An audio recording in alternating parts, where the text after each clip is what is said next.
Olá, tudo bem? Aqui é Simon Hill, especialista em comunicação interpessoal e autor do livro Habilidade com as Pessoas. Em primeiro lugar, eu quero agradecer aos organizadores desse congresso pela oportunidade de estar aqui falando com você, principalmente para falar desse tema tão importante que é a relação entre a comunicação e uma mente saudável. Então, hoje, nós vamos falar sobre a importância da comunicação interpessoal para uma mente saudável.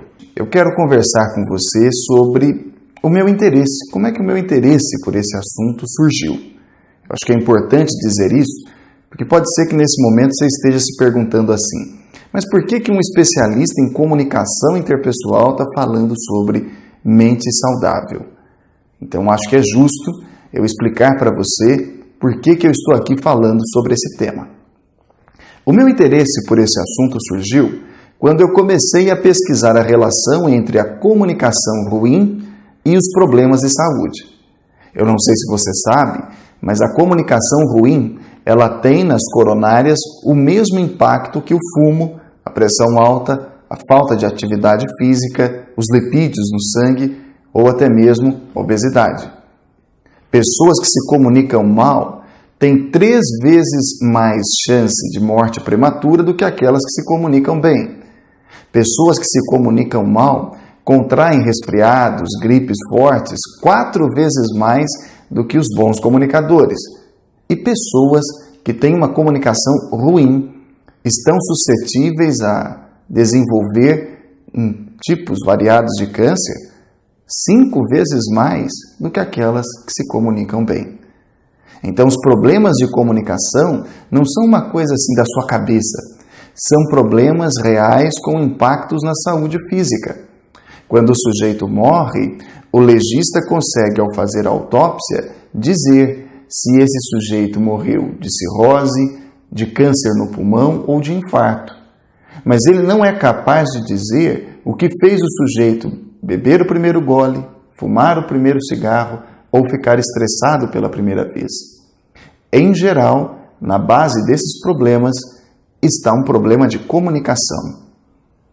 O meu problema surgiu quando eu comecei a pesquisar um pouco mais sobre o impacto da comunicação ruim na saúde mental.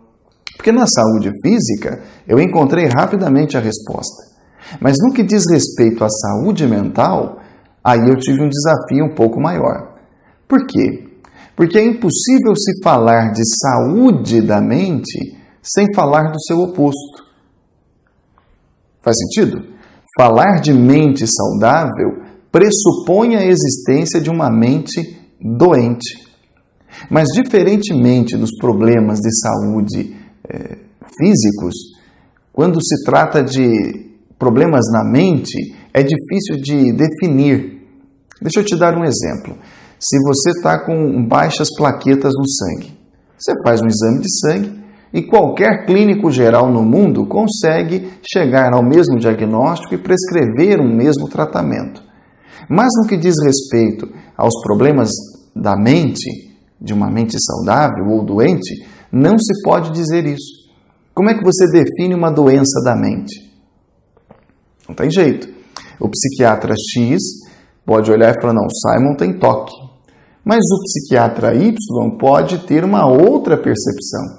Ele pode dizer que não é toque, que talvez é só uma ansiedade social. Então é importante você entender isso. A palavra doença mental, ela é mal aplicada. O correto é transtorno mental. Então, para se falar de como ter uma mente saudável, é importante nós entendermos que nós não estamos falando de doença da mente. Porque uma doença da mente não dá para definir. Não existe um exame laboratorial que comprove aquela doença. Vai muito do feeling do psiquiatra, do terapeuta, do especialista que está trabalhando junto com aquele paciente. Então é importante entender isso. Quando nós falamos de uma mente saudável, nós estamos falando de combater transtornos específicos que desestabilizam a mente. Entendeu a ideia? Um transtorno é uma perturbação num sistema. Então, quando se fala de como ter uma mente saudável, É importante lembrar disso. Nós estamos falando de combater um transtorno dentro de um sistema. Agora, olha que interessante. Você já deve ter visto aquele desenho do Tio Patinhas. Lembra? O desenho do Tio Patinhas era um pato já idoso, muito rico, e ele tinha uma caixa forte. Lembra da caixa forte do Senhor Patinhas? Qual que era o objetivo dele? Ele ia lá para se sentir seguro, para se sentir poderoso, dono de si. Tanto é que lá na caixa forte, tudo que ele fazia, o que era? Era mergulhar, era nadar em dinheiro. Então ele estava tão à vontade que ele ia lá só para se sentir poderoso, se sentir estável. Onde é que eu quero chegar com isso? O Patinhas não tinha só momentos bons. Você se lembra também que o núcleo mal do desenho envolvia 3 vilões, os chamados Irmãos Metralha. O objetivo dos Irmãos Metralha era desestabilizar, era chegar na caixa forte do Patinhas. Nós também temos uma caixa forte mental, que é aquilo que nos dá estabilidade mental. E essa caixa forte também é ameaçada pelos irmãos metralha da saúde mental. São 3: o estresse, a ansiedade e a depressão. Esses são os transtornos que ameaçam a saúde mental. Agora, olha que interessante. O estresse pode ser definido como toda perturbação que desestabiliza as suas avaliações e pensamentos. Toda aquela pressão que exige de você uma resposta rápida causa estresse. Mas hoje já é possível saber, pelo nível de cortisol que uma pessoa tem no corpo, o nível de estresse que ela tem.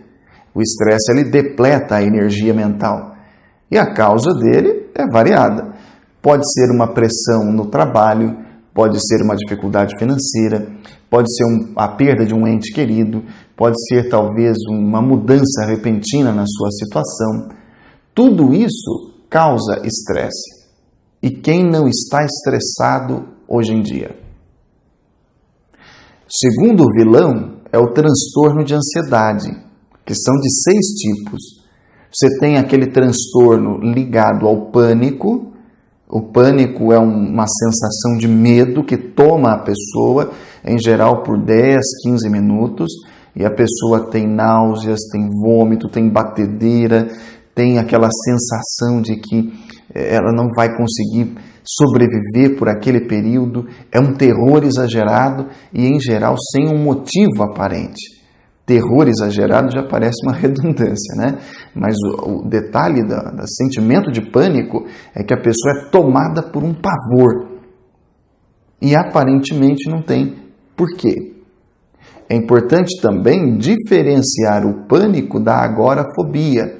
A agorafobia é o medo que a pessoa tem de ter um ataque de pânico em público, num local aberto, em que ela vai ficar constrangida, envergonhada. Então, pânico é um tipo de transtorno de ansiedade e a agorafobia é um irmão mais novo.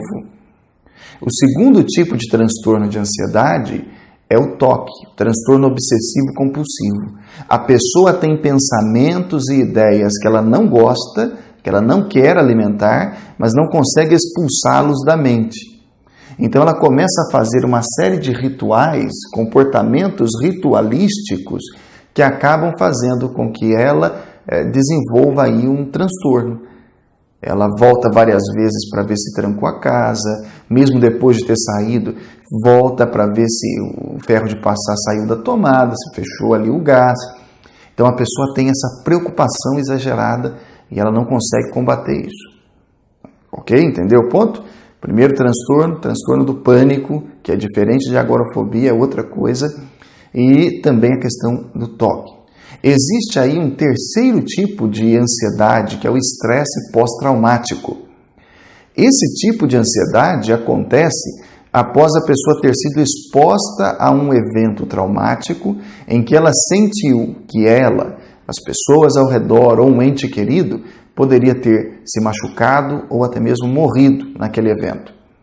Então, logo após que o evento passa, vêm os flashbacks. A pessoa fica lembrando daquilo e aquilo causa novamente a mesma sensação de ansiedade. Um exemplo que eu lhe dou é aquele atentado às Torres Gêmeas lá no 11 de setembro. Mesmo as pessoas que não estavam ali perto, presentes, sentiram que estavam ameaçadas também, que alguém querido poderia ter morrido naquela situação. Então, sempre que a pessoa lembrava do 11 de setembro, que a mídia não deixou as pessoas esquecerem, veio aquela sensação de estresse, aquela pressão pós-trauma. O quarto tipo de ansiedade é a chamada ansiedade social. 13% da população mundial sofre de ansiedade social. É aquela preocupação exagerada, constante, que a pessoa tem de como que ela vai ser avaliada pelos outros. É um medo de ser humilhado, de ser envergonhado em público, que faz com que a pessoa acabe se retraindo. Entendeu a ideia? O quinto tipo de ansiedade tem a ver com as fobias específicas. Você já deve ter visto pessoas que têm fobia de ir ao médico, de ir ao dentista. Tem pessoas que têm fobia de um local específico, um ambiente. Outras pessoas têm uma fobia de situações. E ainda outras têm fobia de animais. Você já deve ter visto, esse caso é mais comum. A pessoa tem medo de aranha, ela vai entrar num corredor, ela cisma que tem uma aranha ali, ela trava. E por último vem a ansiedade generalizada. É aquela preocupação sem um motivo aparente que faz com que a pessoa não desligue. Ela está o tempo todo sob pressão, o tempo todo ansiosa, preocupada. Essa ansiedade generalizada ela é mais comum e os sintomas são náusea, cólicas estomacais, diarreia, dores nas costas, uma tensão muscular muito forte, especialmente na nuca, dor nos ombros, dor de cabeça.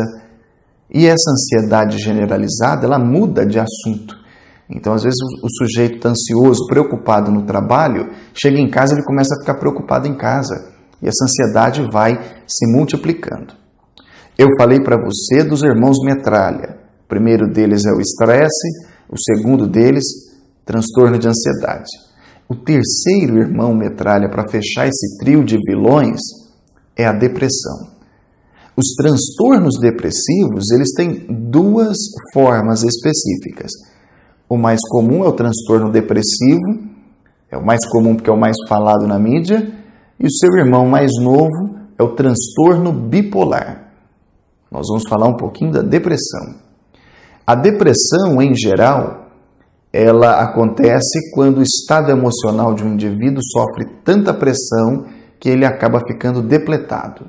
Então, isso gera uma oscilação no humor, gera também uma mudança de comportamento e afeta as relações interpessoais. É quando o indivíduo começa a se sentir inútil, se sentir culpado, se sentir sem interesse por nada, só quer ficar em casa, fechado. É uma tristeza que não passa. É o sentimento de que o mundo não precisa dele. Esse tipo de pensamento ou sentimento, a partir do momento em que essa tristeza se torna uma tristeza profunda, é uma melancolia profunda que dura mais de 15 dias, isso já é entendido como depressão. Hoje fala-se em até 9 tipos de depressão, mas o mais aceito são 7 tipos, e é importante a gente entender que os tipos de depressão eles variam. Então, por isso que é importante um acompanhamento com um especialista, com uma pessoa que saiba lidar com esses problemas. É muito importante também que se você convive com alguém dentro de um ambiente dessa natureza, em que a pessoa sofre desse tipo de transtorno depressivo, é importante você entender que não é julgando o sujeito que você vai ajudá-lo a sair dessa. A pessoa que sofre de depressão, ela tem uma falha elétrica. Então, deixa eu explicar para você da seguinte forma. Eu quero que você imagine uma BMW perfeita por fora, sem motor. Essa BMW não vai sair do lugar, não é verdade? Mas imagine agora que você tem também um Fusca todo escalavrado, com a lataria toda ralada, pneu careca, mas com o motor e a parte elétrica funcionando perfeitamente. Mesmo estando machucado, esse Fusca anda, enquanto que a BMW perfeita, sem motor, não sai do lugar. O indivíduo que sofre de um transtorno depressivo, ele tem as mesmas características de uma BMW. Ele pode estar perfeito por fora, mas chorando por dentro. Essa pessoa dificilmente vai conseguir andar de um lugar para o outro. Agora imagina o Fusca, que está todo machucado, mas tem motor. Ele anda. Então é importante você entender que a pessoa que sofre de um transtorno depressivo, ela tem um motor emocional fraco. Não tem nada a ver com as oscilações da vida. Pense, por exemplo, numa rua íngreme. O Fusca escalavrado, com motor e parte elétrica, sobe essa rua, enquanto que a BMW não, porque ela pode estar perfeita por fora, sem motor emocional por dentro. Então não é a condição de vida que faz com que isso aconteça, é a estrutura emocional desse sujeito. Ele não tem partida, ele não tem arrancada. E não é exigindo, cobrando isso, que você vai dar isso para essa pessoa. Outra coisa importante também, agora para tranquilizá-lo, é que em estados de depressão profunda, raramente a pessoa, mesmo apesar de ter pensamentos suicidas, raramente a pessoa comete suicídio num estado de depressão profunda. Apesar de pensar em tirar a própria vida, ela não tem força para executar o plano. O problema surge quando ela começa a se recuperar. Então é importante você acompanhar, estar presente nesses momentos para ajudar essa pessoa, caso você conheça alguém assim.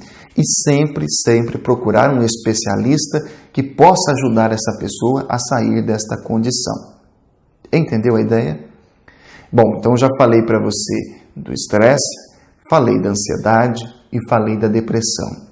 Os irmãos metralha que querem assaltar a sua caixa forte mental, a sua caixa forte emocional.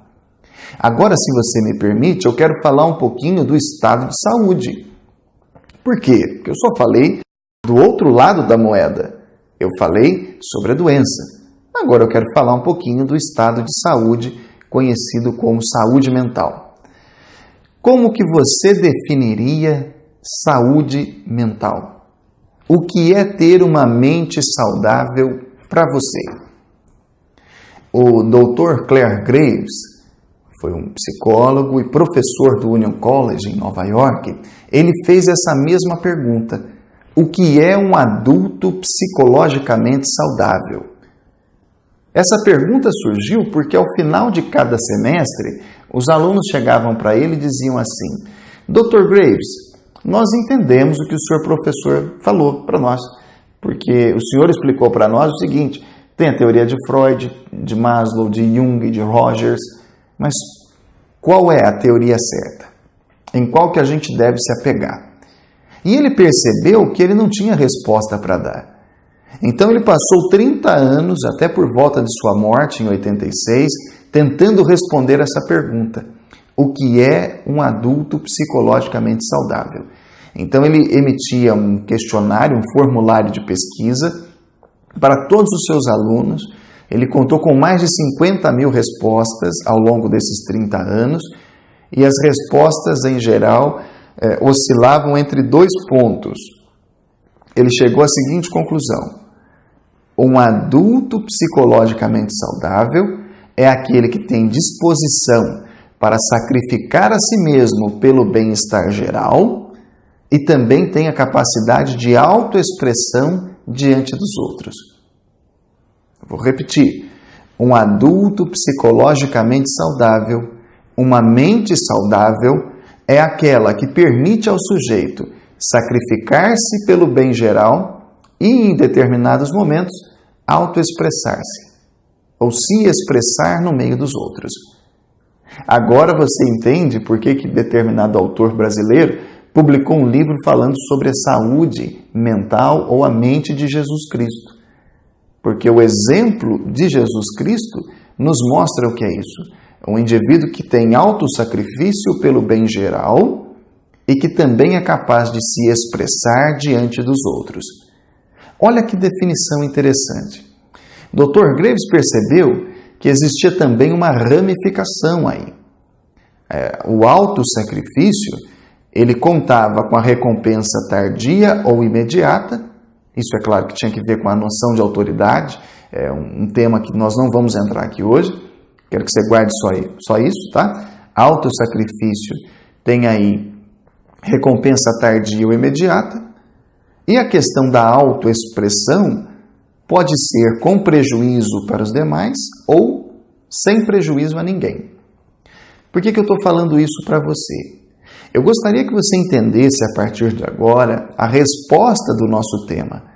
Porque essas duas coisas, olha, o autossacrifício e a autoexpressão, ambas são atividades de comunicação. O sujeito, para conseguir obter uma mente saudável, precisa ser um comunicador competente. Então, olha que interessante. Eu quero que você imagine que você tem uma casa na roça. Pensa que você tem uma casa na roça. Lá é o seu refúgio. Lá é para onde você vai para se sentir poderoso, para se sentir firme, senhor da sua vida. Só que para chegar lá, você atravessa um pedaço de estrada de terra. Toda vez que chove, a estrada fica escorregadia. Você fica parado na estrada esperando os carros que atolaram. Às vezes o seu carro patina, ou seja, toda vez que ocorre uma mudança no ambiente, você fica prejudicado de ter acesso à sua fortaleza emocional, ao estado ou ao local em que você chega para se sentir seguro, estável. A analogia aqui é muito clara. Sua casa na roça é o estado de saúde emocional. É a mente saudável que você quer tanto ter e manter. Só que para chegar lá, muitas pessoas vão numa estrada de terra. Então o sujeito patina. Quando chega um problema, ele não sabe como lidar, então ele derrapa. Ele fica à mercê dos outros, que muitas vezes estão atolados. Só que com o passar do tempo, você viu a necessidade de pavimentar a sua estrada. Aí você vai lá asfaltá-la, você vai colocar lá na sua estrada de terra toda uma estrutura que lhe permite escoamento de água para que você possa voltar à sua casa na roça, voltar à sua condição de estabilidade a hora que você quiser. O método para pavimentar a sua estrada emocional, a estrada que dá acesso à saúde mental, é a comunicação. Entendeu o ponto? Uma boa habilidade de comunicação permite que você tenha acesso à condição de estabilidade emocional com mais facilidade. Ainda fazendo uso da nossa analogia, para você ir na casa na roça, você vai ter que continuar indo até lá. Só que se a estrada for asfaltada, é mais fácil. Este é o ponto. A comunicação interpessoal é de extrema importância para a saúde da mente, porque ela permite que você acesse a condição de estabilidade de maneira mais fácil e mais rápida. Pode ser que nesse momento você esteja se perguntando assim: Simon, mas a comunicação me ajuda a lidar com os 3 vilões? Com a ansiedade, a depressão e o estresse? Sim, mas tudo que eu estou falando para você parte do princípio que existe o desejo de enfrentamento. Porque muitas pessoas não querem enfrentar os problemas que afetam a sua mente saudável, que desestabilizam a saúde da mente. Então, quando a pessoa não quer enfrentar, ela vai no psiquiatra e pede um remedinho para dormir, um remedinho para acordar, um remedinho para emagrecer, como se isso fosse a solução de todos os problemas. Quando, na verdade, o que ela precisava fazer, e em todo o processo terapêutico, mesmo o processo medicamentoso, vai chegar a um ponto que vai exigir isso, o enfrentamento do problema, o enfrentamento da causa. Quando a pessoa precisa enfrentar o problema e ela não o quer, você sabe o que acontece? O remédio começa a parar de fazer efeito. Então, quando o remédio para de fazer efeito, é como se o seu inconsciente dissesse assim: está na hora de enfrentar. Então, tudo que eu estou falando aqui nessa palestra, para você, nesse congresso sobre mente saudável, parte do pressuposto que você quer enfrentar o problema. Agora, olha que interessante. Você sai de casa de manhã, vai para o trabalho, do trabalho você vai direto para a faculdade. Então, você volta para casa tarde da noite. Só que o seu bairro é muito violento. Você precisa atravessar o seu bairro para chegar na sua casa. Lá não tem van, lá não tem transporte público. Você tem que atravessar o bairro a pé e enfrentar a violência urbana. Muitas pessoas veem só duas soluções. Uma delas é abandonar a faculdade, outra é mudar de bairro. Um grupo muito limitado de pessoas vê uma terceira opção, que é o enfrentamento. Então, neste caso, a pessoa vai para uma escola de artes marciais e aprende a técnica da defesa pessoal, para que, diante de uma situação de violência urbana, ela pelo menos consiga preservar a sua dignidade para poder fugir da situação com vida. Então, ela enfrenta para depois escapar. É exatamente isso que um treinamento em defesa pessoal faz. Ele lhe ajuda a enfrentar os vilões. A comunicação interpessoal, o treinamento em comunicação, vai lhe permitir o enfrentamento dos vilões. Aquelas situações que vão exigir de você uma resposta rápida, que são estressantes por si só, situações de ansiedade, situações de transtornos depressivos, podem ser enfrentados com mais facilidade e dignidade através de uma comunicação bem desenvolvida. Como é que eu falo isso com tanta segurança? Na década de 50 do século passado, dois especialistas, Jürgen Röschen e Gregory Bateson, escreveram um livro muito interessante em que eles demonstram, eles explicam que a comunicação é a matriz social da psiquiatria. Eles provaram que na base de todo problema psiquiátrico existe um problema de comunicação. É do problema de comunicação que nasce um problema psiquiátrico. Então, se você resolve o problema da comunicação, você consegue eliminar ou prevenir problemas psiquiátricos. Muitas das pessoas que estão nos consultórios psiquiátricos não precisariam chegar a esse ponto se tivessem uma comunicação desenvolvida. Elas teriam acesso à casa na roça, elas manteriam a caixa forte com muito mais tranquilidade do que aquelas que têm uma comunicação ruim. Este é o ponto. Então, para que você consiga ter uma saúde mental, é preciso aprender a lidar com os problemas, a enfrentá-los, e a comunicação lhe dá essa segurança. Este que é o grande segredo, o grande trunfo da comunicação interpessoal. Ela lhe dá segurança para enfrentar os problemas do dia a dia. Partindo, é claro, do pressuposto que você quer enfrentar estes problemas. Tá claro? Então, eu gostaria agora de dizer para você qual que é o resultado, o que você pode esperar com uma comunicação bem desenvolvida. Imagine, por favor, uma pessoa que você conhece e que você admira muito. Essa pessoa é respeitável, esta pessoa ela é confiável, ela é uma pessoa que parece que tudo que ela faz dá certo, ela tem autoconfiança, ela é segura, ela é uma pessoa coerente, é uma pessoa que mantém uma estabilidade na vida. Sempre que você a encontra, ela está do mesmo jeito. Pensa na pessoa assim, pensa. Já vou assumir que você encontrou essa pessoa. Mesmo sem conhecê-la, eu posso dizer que esse indivíduo é um bom comunicador. Por quê?